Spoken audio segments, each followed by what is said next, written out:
Hi guys, it's Megan here. Happy day 14 of Lent. We are just about over the quarter mark of our Lenten season.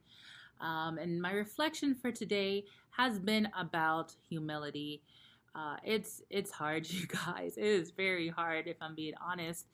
I was thinking back at some of the other reflections that I've had throughout Lent this year, and I'm wondering, Lord, what will you teach me? And it's funny because I, as much as I am reflecting on these things, um, I am still very much learning them and learning how to apply them in my life. Um, and one of the things that came up today again was how to be joyful or having joy in this Lenten season.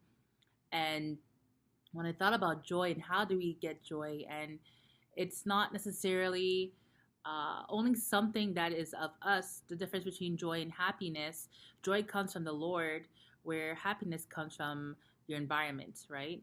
Joy is lasting, whereas happiness is fleeting. And how do we get that joy? Well, what robs us of joy, right? What takes away joy is pride, actually. When we think about it, a lot of our pride is what takes us away, removes us from that complete joy in union with Christ. And so, how do we get rid of pride?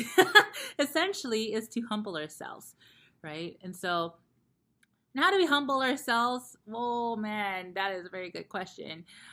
It's a lot easier said than done. And to be humbled, to be humiliated, to grow in humility, it takes a lot. It really is a purification of our heart, a purification of our thoughts, our intentions, our emotions. Um, it hurts. Why? Because pride is such a deep-seated thing that we all have.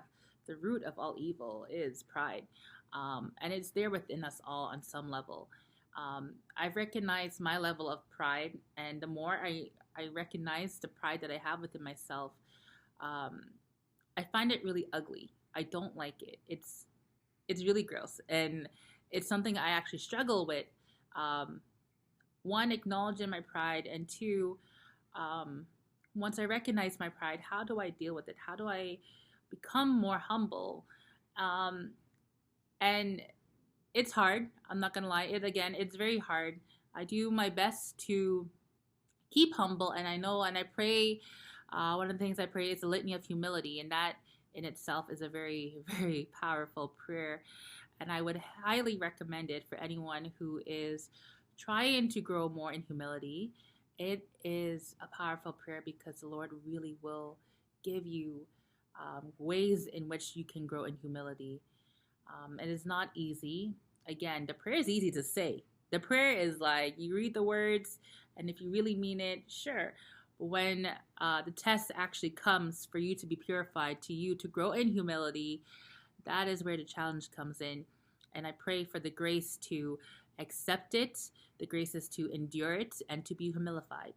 And I pray that we all grow more in humility. Because again, the root of all evil really is pride. And so the more humble we are, is the more closer we are able to see Christ and to really unite in Him. And so that's my reflection for today. I pray that we can all grow in humility, and I will see you tomorrow. Bye. God bless.